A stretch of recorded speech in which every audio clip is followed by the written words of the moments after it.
So, ladies and gentlemen, welcome. If you are new here, we are here to talk about Alaina, right? And her deconstruction journey. So, yeah, give us a introduction to you, who you are, the kind of content you make, stuff like that. Okay. If I'm entirely honest, I would love to be getting away with making cute little witchy videos at this point, but it seems to be that I always get more attention and more people engaging if I talk about my deconstruction stuff. So I think that's more important for me to do. So, Gotcha. the content I make is focused around spirituality and healing the nervous system, things along those lines. Just trying to help people with things that I've struggled with. Gotcha. I'm getting emotional and yelling a little bit. Nah, I feel that one. So, yeah, talk to us about your journey in the church and then how you came out of the church. Okay. So I was actually born right into the Seventh Day Adventist Church. I'm not sure how familiar you are with it. Yeah, my dad's side of the family has Seven Day Adventist roots, so I'd done a little bit of study on the denominational side of things, so I know they were, started by the Ellen G. White, and some of they have more dietary restrictions than Christians usually do. Obviously, Sabbath observance is a big thing, and that gets hashed out in different ways. So, Also, self adornment, they don't allow that. So any makeup, any jewelry, anything along those lines, because God made you perfect, so stop, is the thing they usually say. So I was born into that religion. My mom was born and raised in it, but my dad was not. He was born he wasn't really born into it, but he was raised Greek Orthodox by his step family. And so, any way you went in my family, I'll have Christians. I have very firm believing Christians. Um, hmm. yeah, they don't like it when you show up for some reason. So, with my dad not really being raised Seventh Day Adventist, he didn't have quite as many. He wasn't feeling that strict about some of those more hardline rules, but he was very Right. interested in the theology. Actually, I'm trying to keep this linear. He was raised Greek Orthodox, but he had questions for the religious leaders in that church. And they couldn't answer him, really. It was just like, well, God is ineffable. We aren't supposed to know everything. It is what it is. Just have faith. He didn't love that, which is something I inherited from him. So he kept on looking for answers. Ended up meeting a Seventh Day Adventist who liked to study and explore the theology of it.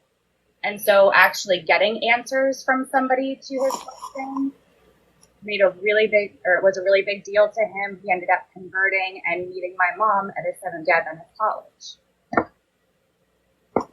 So he was just getting gung ho about the religion. My mom had been in it for her entire life, to the point where we used to think my grandpa had written a lot of popular old songs, like "Know When to Fold 'Em" song. We thought that was his for a very long time. So with my dad being on that path where he liked to study and delve into the Bible, he went through Greek interlinears, Hebrew interlinears. That was his shtick. And that also made him pretty unpopular in the Seventh Day Adventist Church, because their doctrine is their doctrine. And if you're asking questions, it's the same thing as if you're asking questions other places. They didn't love it. He got kicked out of a few churches. Gotcha. But he was always on a mission to spread that testimony and share what he was learning. It was his favorite thing in the world. And my mom liked backing that up. She was still allowed in churches because she was quieter. They wouldn't kick her out too. Right. My entire childhood was going to church and my dad meeting random people who he thought he could share God's love with. There were a few ne'er-do-wells in that group, but that was my upbringing in the church. Now, I started to question some of the ethics and morality, kind of like the rules, why they exist. And that's when I became trouble in Christian school. Pastors didn't want to answer it. I couldn't get satisfactory answers from anybody. And I didn't want to keep going. There was also, my school and my church were connected. Seventh-day Adventists tend to do that. Yeah. So there was a lot of interplay between my school life and my church life and my home life. And it's just a lot of pressure coming at me a lot of different ways. I developed generalized anxiety disorder. Mm. And so I had to cut out of going to church. And I eventually convinced my parents to let me go to public school. But at that point, my dad stopped talking to me. Hmm. So that was my exit out of that. Is essentially, Alaina, you're asking questions that make trouble, and we don't have answers for you. But shh. In between the way I saw people treat each other, not being able to have my questions answered, at least in a satisfactory way, I had to dip out. It wasn't good for my brain anymore. Gotcha. Yeah. No, that's totally fair. And we talked a little bit obviously before doing this live stream, and if you guys have seen my content, then you know that I have studied a lot of religious trauma, spiritual abuse, that sort of thing. I actually did a presentation for a Bible class on religious trauma and what we can do about it. So, yeah, I definitely empathize with all of that. It can be pretty rough. Um, so, moving from there, uh, there was a I I'm trying to remember the third question I had asked. So the third question was about Christianity and politics right now. Right. So you have a video which I think is pinned to your account currently, talking about this year's election, and you mentioned that it seems to be a big deal and a big reason for you not being interested in church, that this Christian nationalism exists and there is a unhealthy engagement with Christianity and the current political climate. So, talk to us about that. So what I think is that the political climate and what we're seeing with Christian nationalism is more of a reflection of the problems I was experiencing in the church. I didn't at the time directly correlate, like Republican Christian nationalism, because let's be honest, that veered out. Republican did not used to be that exactly.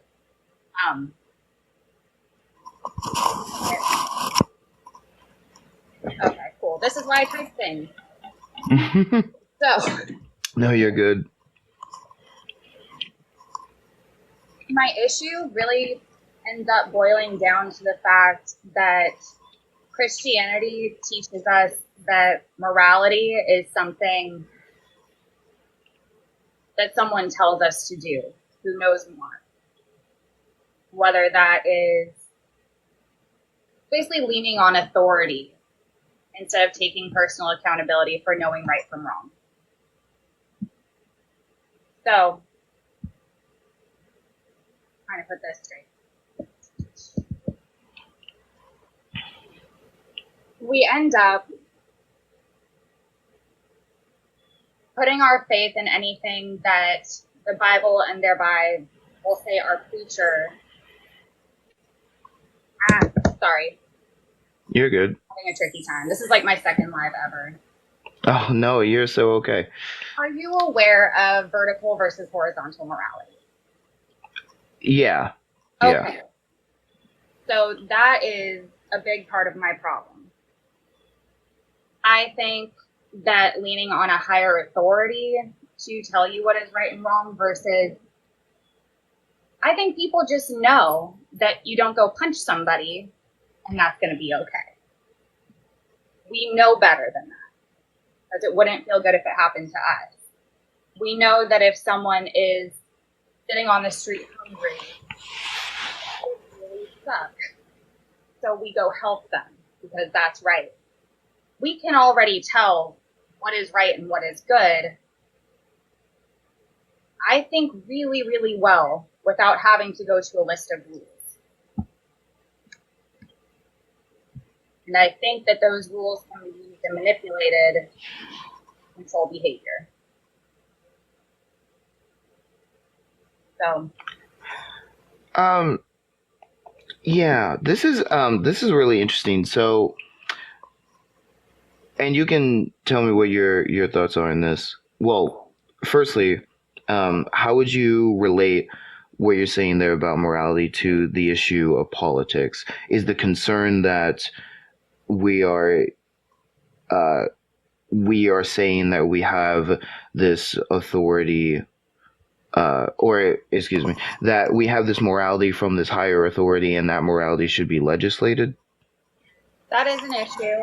I also struggle with the idea that biblically we were given dominion over the planet. We're supposed to take care of it. We're supposed to be stewards of this world.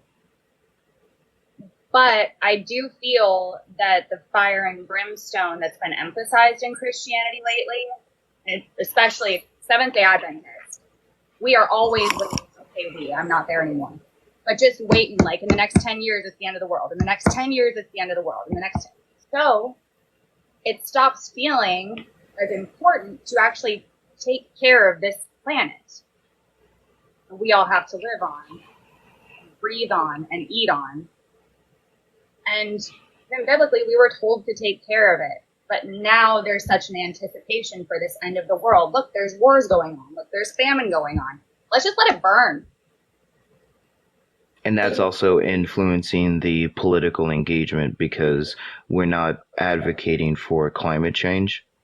There's no advocacy for climate change. The wars going on. Who cares? There's supposed to be war because then Jesus will come. Like, there's this disconnect, this isolation from everything going on in the world because we believe it's about to end. And you disconnect yourself from the other people who are still having to be around. Gotcha. So interesting. So yeah, there's so much to talk about already for me, because I'm super nerdy about this stuff. I'm in a Christian college now. This is literally my room on campus. So one of the concerns that I have that I've talked about in videos is that with the deconstruction crowd, a lot of times they're coming from a context that, like, yeah, that that needs to be deconstructed. If you, I mean, I read a story one time, just as an example, about this therapist had a group who were all collectively suffering from religious trauma, so he would meet with them and stuff like that, and he wrote about his experience in that.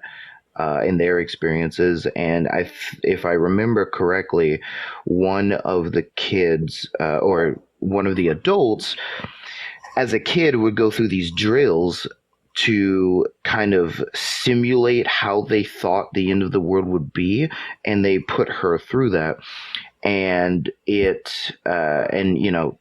essentially played on this idea that if you rejected, that you could either reject Jesus and not be tortured, or don't reject him and be tortured and die and stuff. And she went through this as a little kid, so these drills, yeah, and so it created this psychological splitting. It created all sorts of issues. So, like, there's a lot of things that you could deconstruct, and that you should probably deconstruct.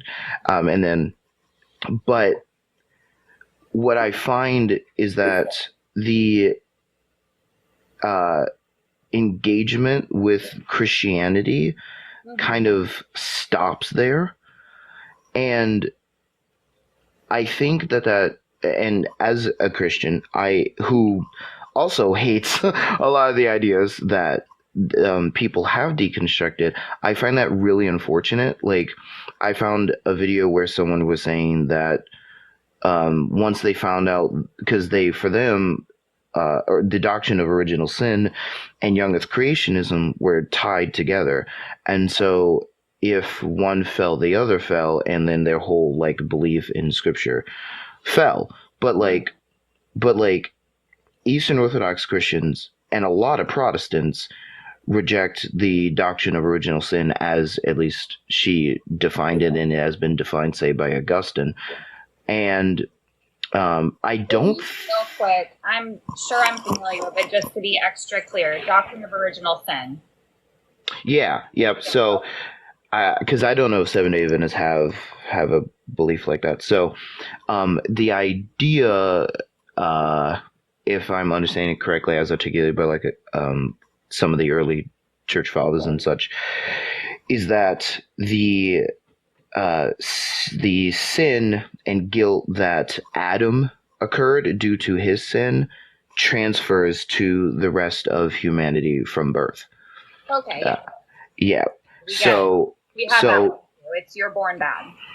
yeah. So it's not that like you're human, so you have a kind of nature that is sinful. It's more that Adam's specific actions gets imputed to everyone else. Like the guilt that he accrued gets imputed to everyone else. So this is why, like, Augustine would have thought, if I'm understanding him correctly, that unbaptized babies go down there because they were not washed from the stain of original sin, and as such incurred the penalty for sin. And so, but yeah, and so like that's the case. And then there are a lot of Christians, I think, if I remember correctly, every mainline Protestant denomination, or at least there are churches in every mainline Protestant denomination that embrace science. The Catholic Church has made statements about this, and they're science affirming too. And there are Eastern Orthodox priests who are like, "Yeah, I'm down with theologian. I'm theologian. I'm down with evolution."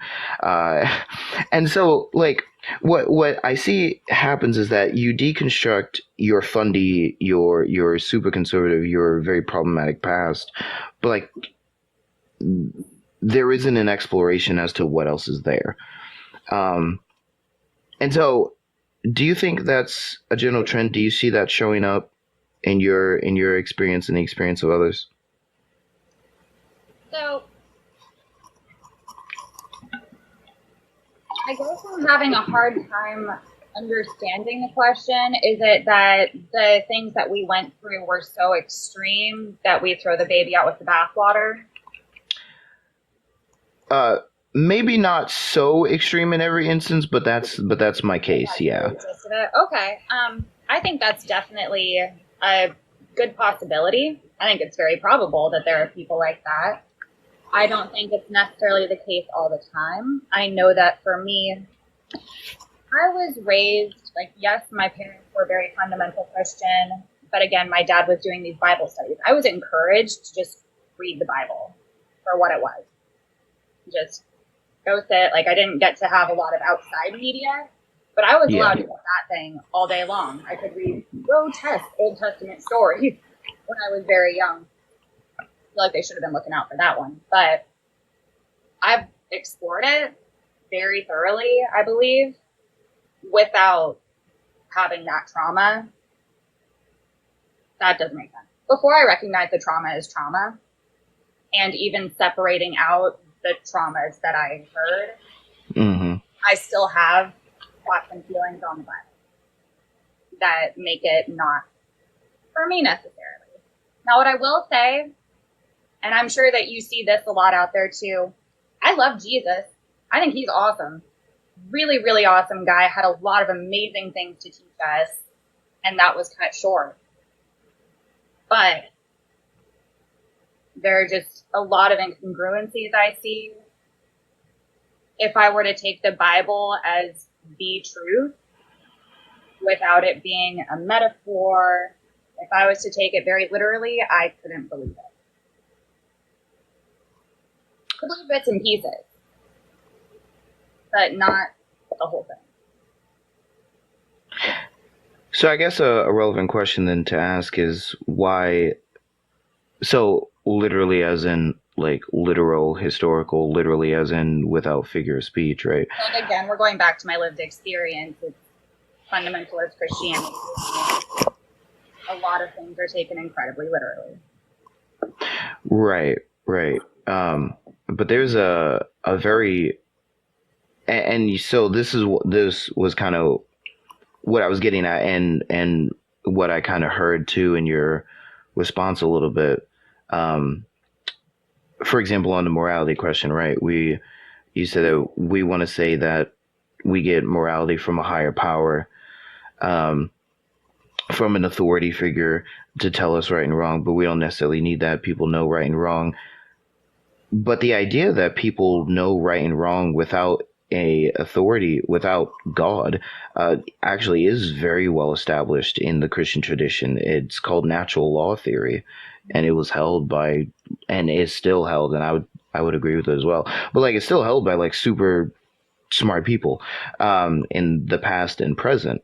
And I think too, there are some Christians who and philosophers and stuff who actually want to make an argument from God based upon the idea that there are moral facts that are objective and universal that people have access to. Now, whether that argument stands or falls is the point. Is just that that's a very common acknowledgement. Um, and so I would agree with you, but like I agree because this is a well established thing, I think, in the scriptures and in the tradition. That's marvelous. So I suppose I'm pulling more from God being used to justify actions that are immoral, because that's where it goes like, okay, well, God said it was okay. Like, we can all recognize that a G-side is not cool, not okay. We don't do that to each other. But the Crusades, God said it was okay. And I know that's a big part of it too. I know that God has been used to bolster power structures that don't necessarily align with stuff that New Testament God would be on board with, and maybe Old Testament God would be on board with it, which is another reason I think those are two separate entities, really. But I'm glad things are improving. Yeah, well, yeah, and this is kind of thing I was getting at, was that I think we you the I mean, dare I say, sometimes, again, not always, there are atheists and deconstructionist Bible scholars that I actually enjoy. So, like, I listen to Dr. Kip Davis and Dr. Joshua Bowen on various things. And even though there's a lot I disagree with them on, I appreciate a lot of their work. Um, but I have found consistently, and I'm gonna talk about this because I was on an atheist live where this popped up as well. But like, just as another example, so I'm a science affirming Christian, so I hold to a local flood view and I accept evolution, the Big Bang. So we got to talking about the flood. For 1 second, sorry. Oh, you're good.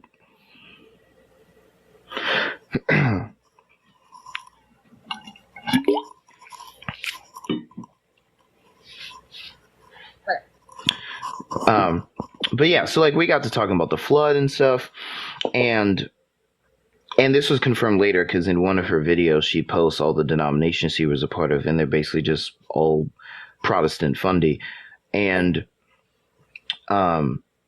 she was making the same arguments to me that some fundy young earth creationists would make to me, except in the opposite direction. So she was like, oh, you're denying the word of God because it says right here, da da da. and that you don't actually believe the text and you're just one step away from deconstruction, and all that sort of stuff. And so like it was really funny in a way to like hear like the same arguments being made in the opposite direction. But like, Well, of course, you're raised hearing one argument, and then you're like, okay, well, here's why that argument doesn't work, and now it's on that. right, right. It would sound exactly like the whole opposite. Right. And so you kind of see there that what happened was that the deconstruction went far enough to leave the faith, but it didn't um, consider alternatives. Mm-hmm.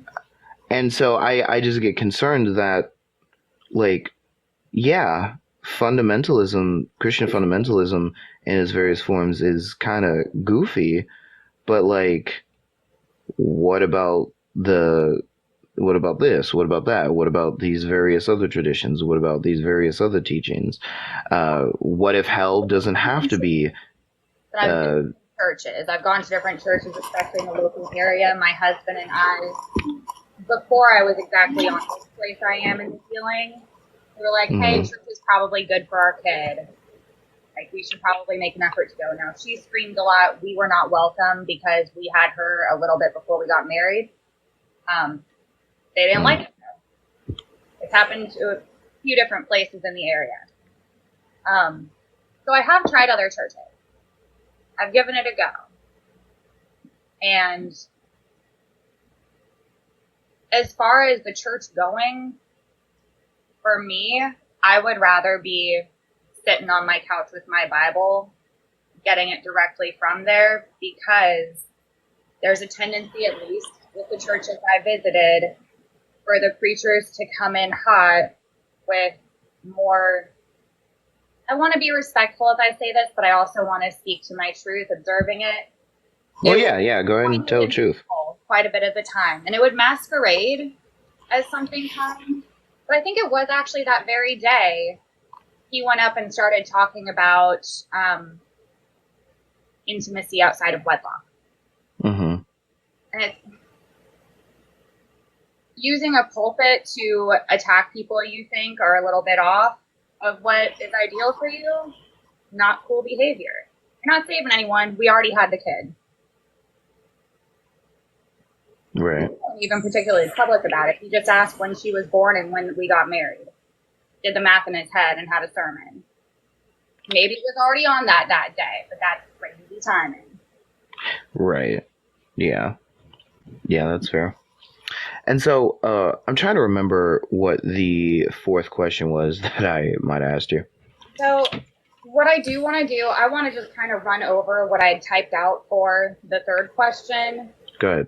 because I haven't touched on the psychological impact of it that I've seen and done research on, and I've covered that too. So my time in the church has shown a lot more shame, fear, and unworthiness than the love, safety, and acceptance that you would hope to have. And I do believe that those issues speak to deeper issues within the theology. As far as their effects on human psychology. Now, fear and shame are excellent motivators. They get you going, but they wreak havoc on your nervous system, your ability to trust yourself, and your sense of self-identity. So then you start leaning on other people to tell you more like what's right, what's wrong. You start bending and supporting yourself if you don't automatically fit into track conformity. And the constant messaging of sinfulness, I think, creates a shame-based self-concept that is also not good for you and leads to anxiety and low self-worth. And we already talked about the original sin doctrine, where you teach people that they're inherently broken or wrong, and that causes emotional trauma and fragmentation. Oh, and the other thing was the church positioning church leaders as unquestionable authorities. I also know it's not everybody, but it tends to happen, and that creates an environment that is ripe for abuse and gaslighting, spiritual gaslighting, and that's really problematic. And I do want to be clear. I want to distinguish between the personal faith people hold. It's entirely up to them. It's beautiful and healing, can be at least. I'm talking about like the structure of Christianity as I see it. I'm not trying to knock anyone's beliefs. But I was able, when I left the church, I always believed, and I still do believe, in God the way I was raised to see him, which is as like a father. Sin is a disconnection from him, and that's what occurs. It's not that, hey, you broke my rule. You isolate yourself from connection to other people, the world, and spirit when you sin, when you do something like murder, when you do something like have adultery. You're isolating yourself and you're making your own life hell. And that is how I view that. I'm done now. Gotcha. No, I agree, and I basically agree. I think um, ideally, I think, and biblically, Christianity wants to say two things. Um, at least about, at least related to what you brought up, which is that you have nothing to fear that now that you're a Christian. Uh, like there is no condemnation for those who are in Christ Jesus. You know, nothing can separate us from the love of God. Like there is that language, you know, fear not, right? God is with you. You're gonna go to this place and do this thing, and you're gonna be fine, because I'm with you, right? So ideally, um, the religion itself should not create this fear. And then I think another big thing too, which I find really interesting, because I don't know if you know about uh, different ways in which Jesus' death and resurrection is thought about in Christianity.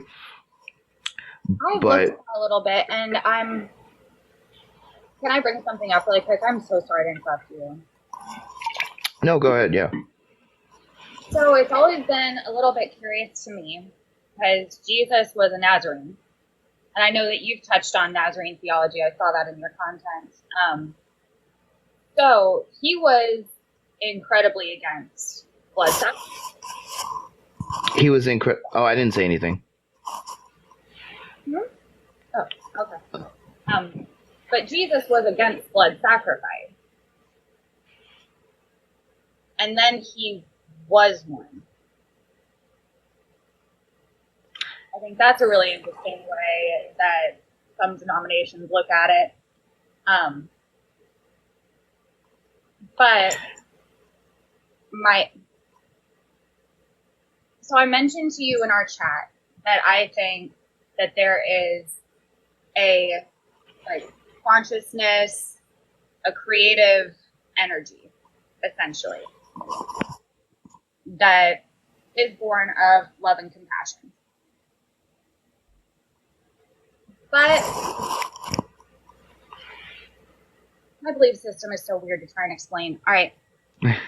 So Yeah. everything is energy, everything has spirit. This is my belief system. I'm not saying this is fact. I'm just going to spout off for a second.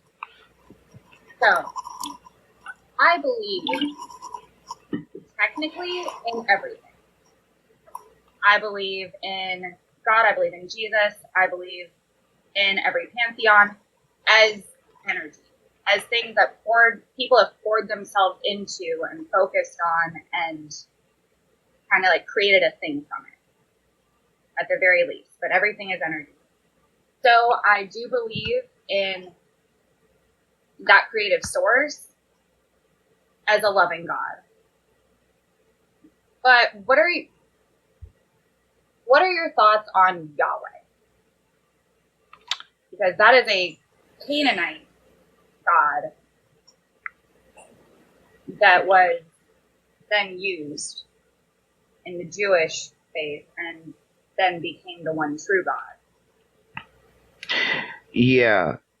So I'm curious. I believe in Yahweh, as that as the Canaanite god of war, and I believe that he chose the Israelites. Like, I think all that is fine, well, and good. I don't want to worship Yahweh. Yeah. So, um, well, like what I believe about God is what I believe about Yahweh. Okay. So and so this is of course informed. In the certain Christian tradition, there's something called the quadrilateral, which is a way of framing how we learn theology and these various other things. And so we have personal experience, reason, tradition, and scripture.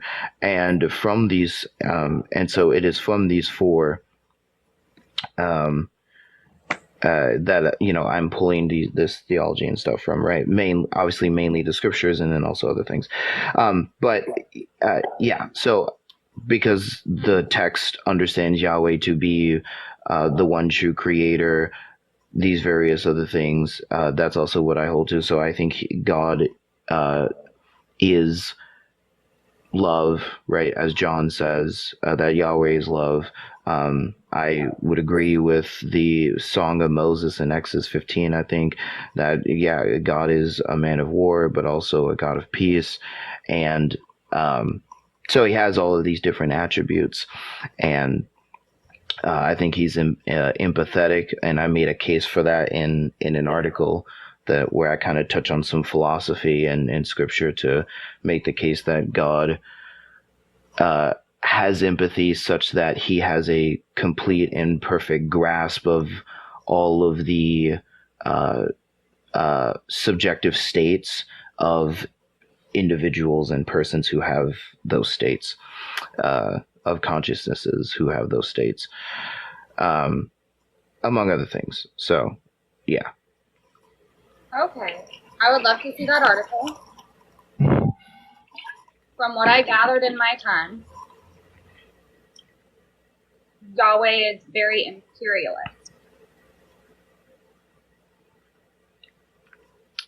So, certainly when God makes the covenant with Israel, they're told to go to war at times to do these other things. They actually weren't supposed to have a king, but God relents. Is like, this is a bad idea, but I'm going to give it to you. But the new covenant church is different. And so we have this idea of covenants throughout scripture where God is making promises and deals with different people, and God and those people function differently in light of this covenantal and cyclical relationship. And so while God was doing a certain thing and operating a certain way in the old covenant, in the new covenant through Christ and these other things, the church, the world, and God are interacting differently now. So that's why, if someone were to tell me that God told them to unalive this individual, I would say, no, you're wrong. Because under the new covenant, this is not how he's operating, among other things. This is why I can hold a distinction between separation of church and state, even though I understand that Israel was a monarchy and a patriarchy, because I understand that there's a distinction between the covenants and the way that these things operate within those covenants.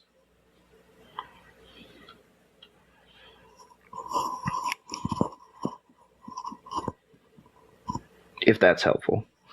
I'm trying to. It makes sense, but something about it has me a little uneasy, and I'm trying to figure out a way to word it.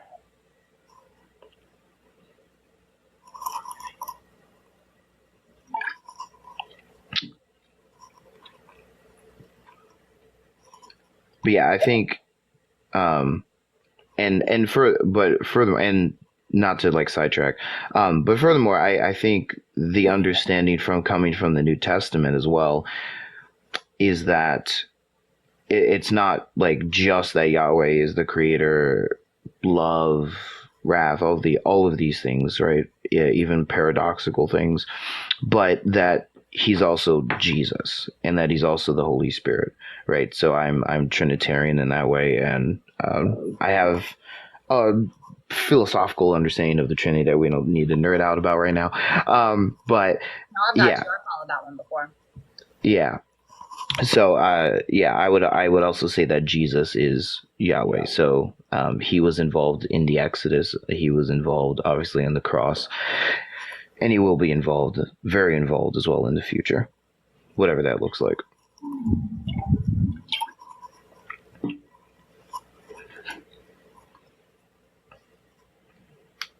I've got a problem with Old Covenant, New Covenant, and I can't quite put my finger on what it is. Sorry. Interesting. Yeah. Well, and you had made the comment earlier that the like God of the Old Testament is different than the God of the New Testament. And aside, and because I don't think this is your intent, I think a lot of people are confused by this.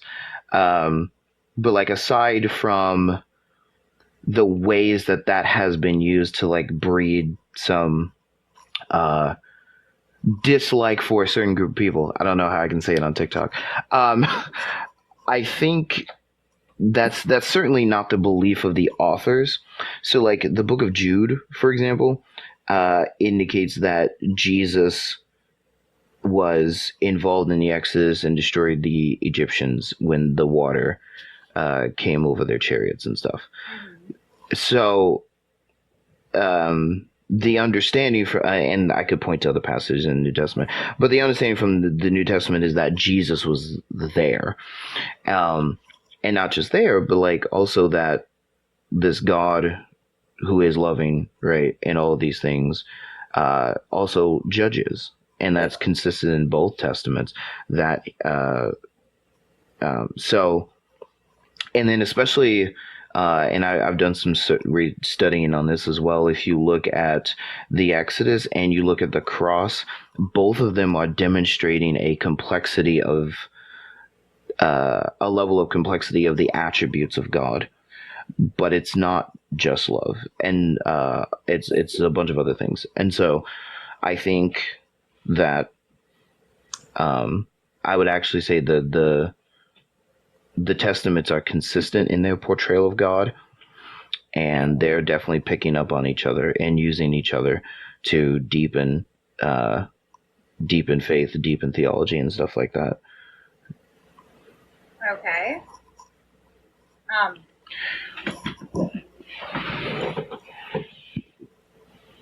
I'm not going to argue with any of that. That's perspective, and I haven't been a Christian in some time, so while I do some rereading, I haven't been like in naturally. So that all sounds great. That's fine. Yeah, and the problem really comes down to how it is used, how it is construed, and a lot of religions on this issue to bolster the people who are in power and to keep marginalized groups, people who are poor.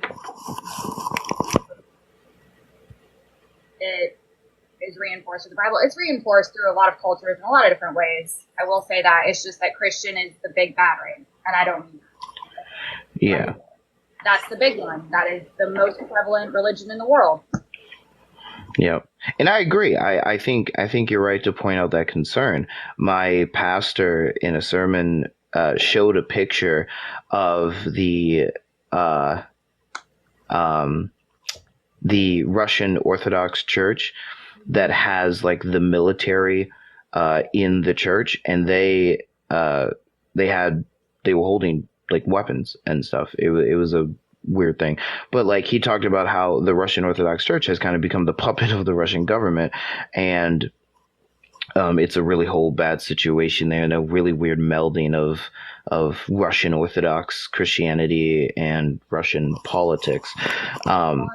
So witness too is that Rome never like felt like it fell, like they had their bad day, but it's reallocated to the political being held by the Catholic Church. Their still in Rome, like doing their thing, but it consolidated power that way because people were getting more into Christianity. Yeah, yeah, and so you certainly see how those political meldings fail. Uh, However, I think when you're looking at the text and looking at other angles in Christianity, I think you find the exact opposite. A lot of cases. One of my favorite verses in Proverbs, if I could just remember the chapter and verse, but it says, "He who oppresses the poor insults his maker." Um, like it is an insult to God to oppress those who have not, right? And I'm currently reading, it's in my backpack right now. I have a lot of disagreements with it, but this we're told that for a rich man to get to heaven, it would be easier for a camel to go through the eye of a needle. There's a lot of pretty sayings that I don't think are actually emphasized enough in the way people practice. yeah, and that definitely happens. But I'm currently reading this book. I'm gonna review it for Black History Month. But James Cone in 1970, I have the original publication. In 1970, published this book called A Black Theology of Liberation, where like the goal of the book is to try to frame Christian theology in a way that is liberating for Black people in America, this marginalized community. Now, I have a lot of disagreements with what's going on there, but certainly I agree, and I think a lot of theology can and has been used towards this angle of actually freeing people rather than enslaving people. And so this, yeah, I think there are a lot of ways in which, like in practice, a lot of circles in Christianity are helping the marginalized and the oppressed, um, both in practice and theology. And then I agree with you that there are ways in which it's hurting it, both.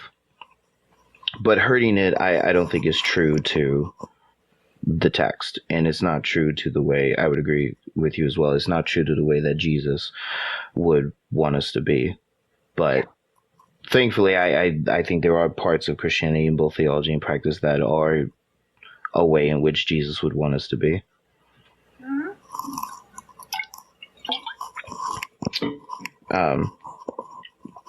Which I guess, like, a question I would have for you is that perhaps, I'm sure there's other like matters that relate to the Bible that would be a concern, but if given that there are those Christians in churches and structures in both practice and theology that are doing the things that Jesus would want us to do, would seeing that more often pull you back into the church, or do you think at this point it's a no-go? I couldn't be brought back to church. Primarily because of the human impact on it. I have a really, really hard time seeing the Bible as a divinely written word and not people. A lot of it lines up great, like it's great, but everything I write is going to be colored by how I view the world. Even if I have a dream one night and I'm just trying to write that dream down, it's still going to be painted by how I see the world and what's going on with me and everything around, context. And so, look at the Bible as absolute truth without having that get in my way. What I do believe in is an interconnectedness between all people, nature. I believe in the cycles of the planet. I believe in doing good for the sake of doing good. I take what Jesus said very much to heart. I take what he taught very much to heart, and that way I would say like, still Christian there, but because like I don't, theology is a package I can't take. Gotcha. Do you think, because I mean, we have those verses where Jesus does talk about, the downward place. I don't know where I can say on TikTok. I follow. Go ahead. Yeah. So what you, so I guess what, if to ask the question, what you mean by you think Jesus was awesome and you accept a lot of his teachings is that you um accept those of which that you accept, but presumably say like if you don't believe in a downward place, then you wouldn't accept everything. I believe we make our own downward place. I believe we make our own upward place. I believe we make our own downward place. But Gotcha. no, I'm not scared of downward. If it turns out I'm wrong and doing my best to be a loving person in this lifetime and do what I can, if I'm wrong and that sends me downward place, that is, again, that's not somebody I want to be in cahoots with. Gotcha. Because I was given a questioning brain and I wasn't given satisfactory answers, and I did my best to be a good human. I deserve that forever. I'm not gung-ho with the guy who set that up. But I believe Gotcha. we're more than capable of creating our own downward place in our life. We see it every day. Gotcha. So, actually, related to the questions that you had asked in church, you mentioned in one of your videos that, and I forgot the specific way that you had asked this question, but you didn't understand and probably didn't have satisfactory answers for the idea, the idea that God would create someone with who is create someone to be attracted to the same sex or gender, and then later on like condemn them for those actions. Was that one of the questions that you asked that you found difficult to wrestle with? Yeah. Yeah, that was a tricky one. And just for context, it's not a me thing. It is I see people around me who are being very judgy about, making them feel unwelcome and like they're wrong for reasons that are frankly none of your business. Like that didn't fit well with me. Because again, I think that the rules we are given in the Bible generally are to keep us from hurting each other. Generally speaking. To keep us in connection with God and keep us from hurting one another. I can't see a reason for this particular rule outside of trying to enforce population growth, which would have been a really big issue historically at that time. They're out there trying to get what God has promised them. They need a lot of people. So it makes sense. But it really just does seem like that rule only exists to bolster population and control behavior. It does not detach people from love. You love someone of the same gender. I don't see how it would detach you from the Spirit of God either. Yeah, that's a great question, and that was something that I was talking about with another friend of mine who is LGBTQ, currently dating someone, and to preface and to be clear, like I think the way that a lot of Christianity currently has treated the LGBTQ plus people is like very scary and very unfortunate. And I've researched some of the like worst manifestations of that treatment. And I'm also kind of have a soft spot for that community because I saw the way that some of my family interacted when some of these moments got brought up Mm-hmm. to be vague. So you know, and then I also found out through like this bell hooks and this sort of intersectional feminism and the kind of things that they talk about that um, I though am not LGBTQ plus, I did experience. I did have an experience related to some of the dislike and hatred of that community. So uh, that was all of that. It was really unfortunate and sucks. Um, with these great theological questions, though, I think so. One thing might be to ask what causes harm, right? Like in our culture, we want to say, well, if it's not harming people, um, and parties are consenting, then it's okay. Um, but a question might be to ask, well, what does cause harm? And for the Christian, the sin is harmful. It's harmful to your spiritual life. It's harmful to your moral character. Um, Because if you're nothing, already being told it's wrong. hmm? Just it's only because you're being told it's wrong, though. It's a moral flaw because we were told it's wrong.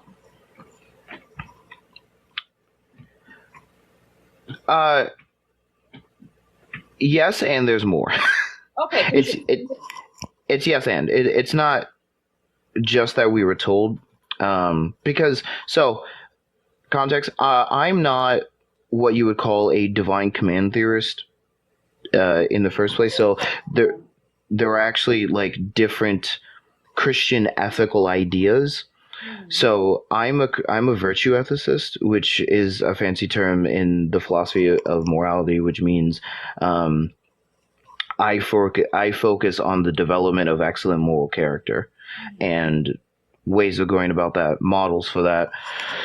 Um, so now, that's not to say divine commands don't matter, but that is to say that I'm not a divine command theorist like first. I usually lean towards the virtue ethical thing first. Um, that said, though, when the text is talking about this topic, uh, in one passage in particular that I'm thinking of, uh, and I think a particular microcosm of this topic because the LGBTQIA2S plus thing is a much bigger thing than the text could have even addressed because a lot of these things didn't exist at the time. So I want to acknowledge that. I'm basically just talking gender liking gender. Yeah, and so so there's an understanding that in the Jewish tradition, there's this understanding that you can look at creation and come to conclusions about God and then what we should do in light of these conclusions.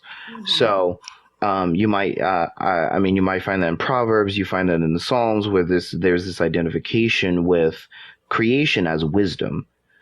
To learn creation is to learn wisdom, and then we conclude from that like God is wise because look at the wisdom that's embedded in creation. Look how awesome creation is. That makes him praiseworthy, right? And so there was that idea. So what say a couple different Jews at the time, including Jesus and Paul, do is go back to creation, which in this case is like the early chapters of Genesis, and say, so what do we see here? And what can we conclude based off of that? And for Jesus, in that particular context, he was talking about Adam and Eve and said, look back to Adam and Eve, right? What does the text say? The two shall become one flesh. This is why you shouldn't get divorced and these pair bonds should last. This particular pair bond should last in marriage. Paul does this and I think in Romans 1, I think this is what he's doing in Romans 1. There are different interpretations, of course, but this is the view that I hold. And what he does then is use that to say that there is a kind of relationship that can exist between males and males and females that is wrong. And so I think that's his argument. And so it's not just a divine command. It's that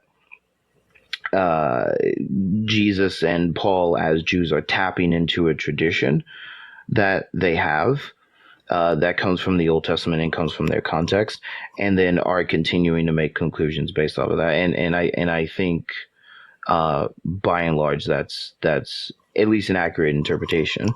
If you want to disagree, of course that's fine. But yeah, it's more than just the authority figure said so. Like, there's reasons, there's nuance, stuff like that.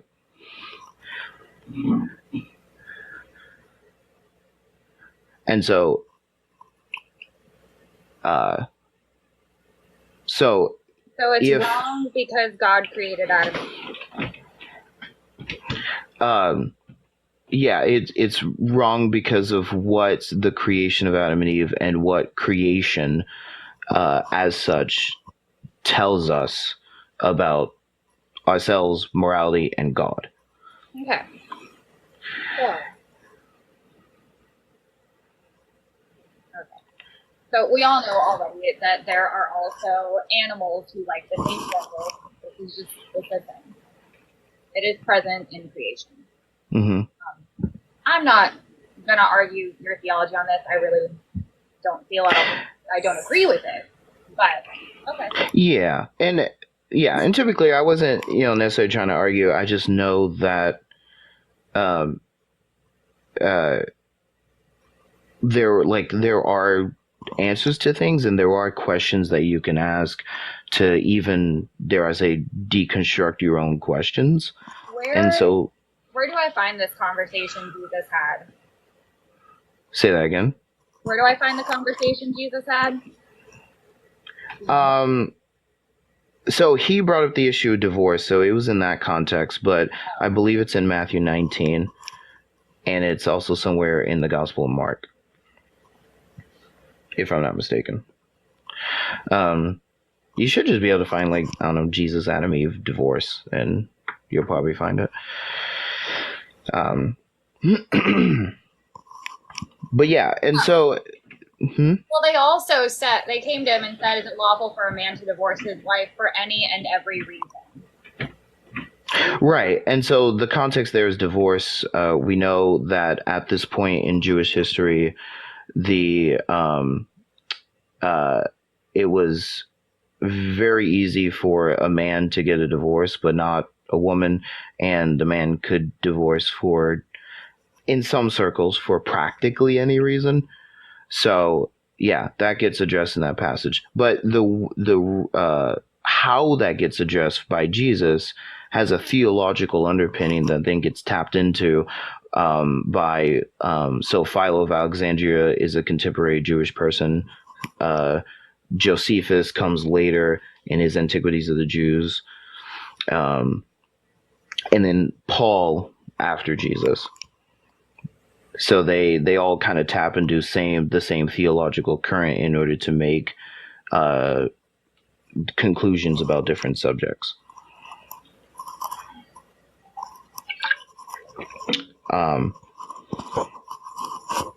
But yeah, and so I mean, I see what you're saying. I do, and I'm not trying to be argumentative. Everything about this is already painted male and female. Everything about the discussion, from the question all the way through. And, like, yeah, our flesh does, like, that's how it works. And yes, men leave their mother and father, women leave theirs. And then that's how they make babies. Like, yes, all of this is true. Yeah, he made them male and female, but the theological underpinning of this, to me, feels like conformity. If you're doing things a little bit different, you got an issue. Not exactly, because Jesus also affirms uh, vocational singleness. He affirms this, and he himself was single his entire life, right? So there are other options, but this idea that we find in Judaism that you can look to creation to learn what we ought to do and learn things about God in light of that. Um, we find that all over the place. And then I bring up Philo and at least Philo of Alexandria, if I'm not mistaken, who isn't in the Bible. This is a Jewish writer that's kind of contemporary, though. He, if I'm not mistaken, he makes this very argument, except he points it towards acts with the same gender. Uh, I could be wrong. Um, I believe Josephus, he makes similar arguments, and then he also cites Leviticus because he's a Jew, right? He doesn't have the New Testament, so he has less passages to cite on this topic. But yeah, Philo makes his argument, and then I think in Romans 1, Paul is doing something similar where he's kind of piggybacking off of Genesis. But I find Paul, if I'm honest, I find him to be kind of sexist in a way I don't appreciate. yeah, a lot of about that because I would have to go research into exactly. It's a conglomeration of everything I've experienced about Paul. right, which is understandable, and I think a lot of people view him this way, um, and I think it's really unfortunate because, and it makes sense, especially with the way that some of these things get hashed out, even practically in the church. But like Paul's practical and Paul's theology and his practical implications of it were like revolutionary in a first century and continuing on, and it did a lot for the Christian religion. There was a pagan writer that I think Tom Holland in his book Dominion, I think, brings up. No, it wasn't him. It was Rodney Stark's Rise of Christianity. Rodney Stark isn't a Christian, but he studied early Christian history, and he brought up a pagan writer who like was bashing the Christian religion at the time, and he said that it was a religion. Part of the problem was that it was a religion of women and slaves. Like it was at the time a religion of the marginalized, and was very beneficial to them in their social standings, especially under the Roman Empire, and so. And I think Paul is to blame in part for that success among obviously Jesus and others. Um, so there's a whole thing there, but I won't nerd out.